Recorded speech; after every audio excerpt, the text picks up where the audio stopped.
آپ جوان بیٹے کو یورپ کی یونیورسٹیوں میں الہاد سیکھنے کے لیے بیچتے ہیں، حسین کلمے کی حفاظت کے لیے بیچ رہا ہے۔ آپ سے یہ توفیق تو نہیں ہوتی ہے، لیکن میں کیا کہوں۔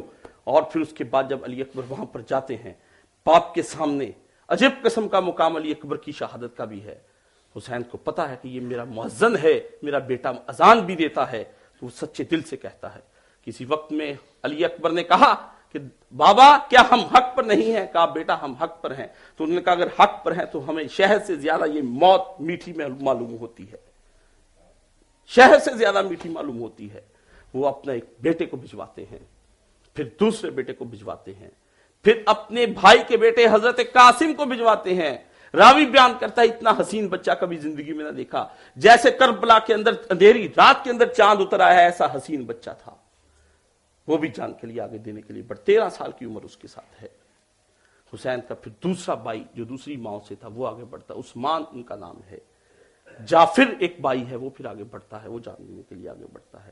عباس جو اتنا لمبا چوڑا اور چکلا تھا کہ گھوڑے پر بیٹھتا تھا تو پاؤں زمین پر لگتے تھے، اتنا جوان آدمی تھا، حسین کے لشکر کا علم بردار تھا وہ۔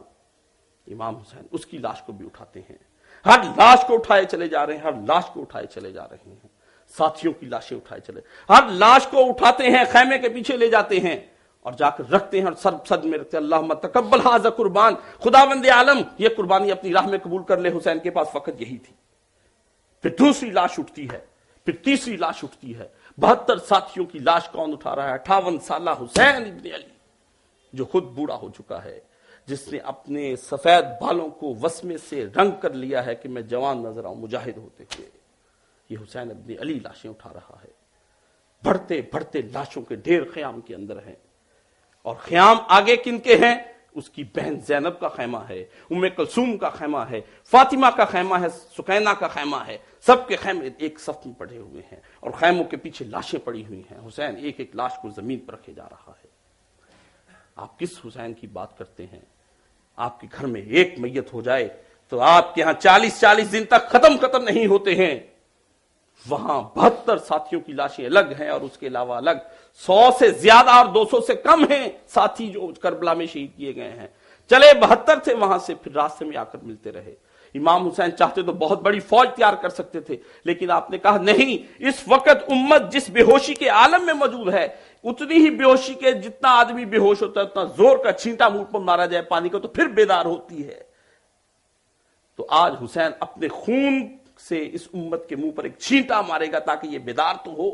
یہ وہ خون ہے جو حضرت محمد مصطفیٰ صلی اللہ علیہ وسلم کا ہے، اور اس خون کے اندر شیر ہے حضرت فاطمہ رضی اللہ تعالی عنہا کا، جو سیدۃ نساء العالمین ہیں، نبی کی سب سے پیاری بیٹی ہے، جس کا خون وہاں پر ہو رہا ہے۔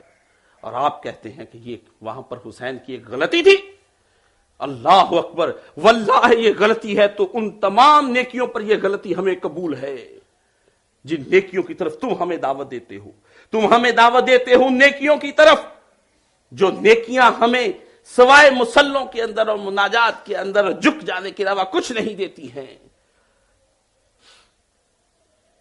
شیطان کے پیروکارو تم سن لو، تم کہتے ہو کہ مست رکھو ذکر و فکر صبح گاہی میں نہیں، پختہ تر کر دو مزاج خان کاہی میں انہیں، تمہارے بستر اٹھا کر چلے جاؤ، تم تسبیاں پکڑ کر گھماؤ، یہ تسبیاں پکڑنے کا وقت نہیں ہے، یہ تلواریں پکڑنے کا وقت تھا۔ تم نے اپنے آپ کو کس درجے گرا لیا ہے، یہ ناداں گر گئے سجدے میں جب وقت قیام آیا۔ امت چیخ رہی ہے، امت کی بیٹیاں چیخ رہی ہیں، خدا کا دین پامال ہو رہا ہے، الماریوں میں بند کر دیا گیا ہے اور انسانوں کے بنائے ہوئے قانون انسانوں پر نافذ کر دیے گئے ہیں۔ انسانیت رو رہی ہے، ظہر الفساد فی البر والبحر، خشکی تری میں فساد برپا ہو گیا ہے، تمہیں پتہ ہی نہیں شہید کون ہے، شہید کون نہیں ہے۔ تمہارے میڈیا پر کئی دن سے بحثیں چل رہی ہیں کون شہید ہے کون نہیں ہے۔ شہادت کا تصور تمہارے دل و دماغ کے اندر سے اٹھا لیا گیا ہے، ایسی بحث بنا کر چھیڑ دی گئی ہے کہ تمہارے اندر کسی قسم کا ایسا مادہ ہی پیدا نہیں ہونے دیتے کہ حق کیا ہے اور باطل کیا ہے۔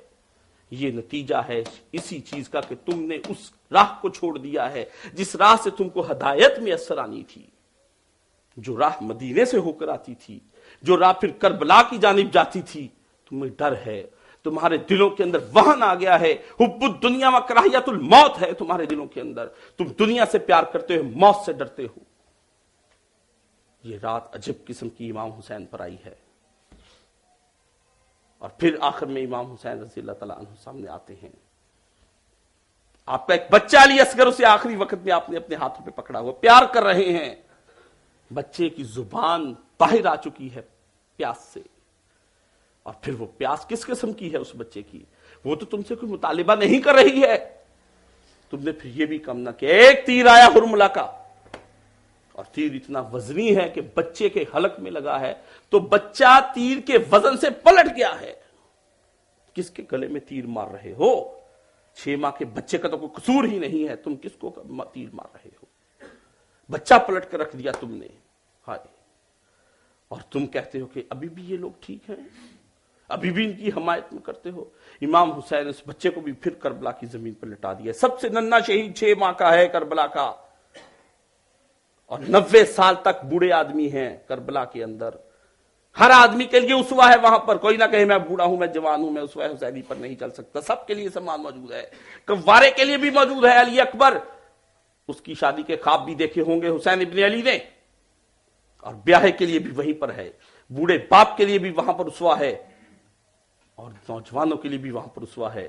6 ماہ کا بچہ کے اگر تمہیں خیال ہے تو علی اصغر بھی وہاں پر اسوہ موجود ہے۔ آؤ، حق کے لیے جب قربانیاں دی جاتی ہیں تو پھر بچے بھی نہیں دیکھے جاتے، اپنا آپ بھی نہیں دیکھا جاتا، بھائی بھی نہیں دیکھے جاتے، بھتیجے بھی نہیں دیکھے جاتے، منصب نہیں دیکھے جاتے، آرزوئیں نہیں دیکھی جاتی، تمنائیں نہیں دیکھی جاتی، خواہشات نہیں دیکھی جاتی، کوئی شے نہیں دیکھی جاتی۔ جب حق کا مقام آتا ہے تو پھر سب کچھ قربان کرنا پڑتا ہے۔ یہ تمہارے اللہ کا تم سے تقاضا ہے کہ اشہد ان لا الہ الا اللہ کہنے والا آدمی آئے، سب کو چھوڑے، ہمارا ہو جائے۔ یہ اس کا مقام ہے کلمہ پڑھنے کا۔ حسین کلمے کو اپنے اندر محفوظ کر چکا ہے، الہ کی صحیح تعریف سمجھ چکا ہے، اللہ سے محبت کرنے لگا ہے۔ آج محبت کا حق ادا ہو رہا ہے کربلا کے اندر۔ کس قسم کی تم ہم سے چاہتے ہو؟ اور پھر آج امام حسین پھر تنہے تنہا ہوئے، اور پھر آپ نے اپنے نیچے والا جو کپڑا ہے وہ پرانا پہنا، اوپر والا اچھا، کیونکہ عرب کے لوگوں کے اندر یہ رواج تھا، وہ کپڑے تک اتار لیتے تھے۔ آپ کو پتا تھا میرے نانا نے کوئی کلیہ قاعدہ بنایا ہے جہاد کے اندر، لیکن یہ تو میرے نانا کے دین کو مانتے ہی نہیں اصلاً۔ یہ کسی کلیے کا، یہ تو نانا کے نواسے کو قتل کر رہے ہیں، تو کلیہ قاعدہ کہاں سے آ جائے گا؟ تیروں کی ایک بارش کر دی جاتی ہے امام حسین کے اوپر، تلواریں ایک دم سے برستی ہیں حسین ابن علی کے اوپر، ایک تنہا شخص ہے، 10,000 کی فوج ٹوٹ پڑتی ہے ایک حسین پر۔ لباس ہے پھٹا ہوا، غبار میں اٹا ہوا، تمام جسم نازنی چدا ہوا کٹا ہوا، یہ کون ذی وقار ہے، بلا کا شاہوار ہے کہ ہزاروں قاتلوں کے سامنے ہے ڈٹا ہوا، یہ بال یقین حسین ہے، یہ نبی کا نور عین ہے۔ کس کی بات کرتے ہو؟ یہ کٹا ہوا اور یہ پھٹا ہوا لباس یہ کس کا ہے؟ یہ بال یقین حسین ہے، یہ نبی کا نور عین ہے۔ کس کی باتیں کرتے ہو تم؟ یہ کون حق پرست ہے؟ یہ میں رضا مست ہے کہ جس کے سامنے کوئی بلند ہے نہ پست ہے، ادھر ہزار گات ہے مگر عجیب بات ہے، ایک سے بھی 1000 کا حوصلہ شکست ہے، ایک سے بھی 1000 کا حوصلہ شکست ہے۔ یہ بال یقین حسین ہے، یہ نبی کا نور عین ہے، یہ نبی کے آنکھ کا نور ہے یہ حسین۔ اس کو بلا شبہ محمد رسول اللہ نے اپنی زبان چسائی ہے، اس کو اپنے کانوں پہ بٹھایا ہے۔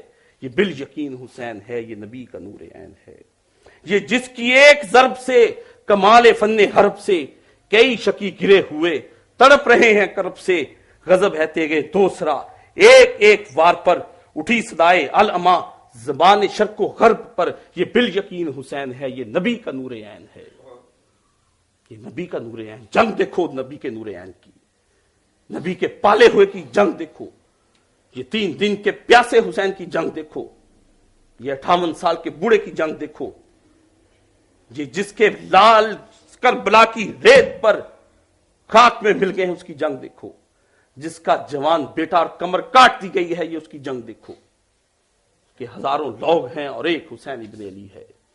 کس جگہ پر یہ ابا بھی تار تار ہے تو جسم بھی فگار ہے، پھٹ گئے ہیں کپڑے، اور پھر تیر کتنے لگے ہیں یہ کچھ پتا نہیں ہے،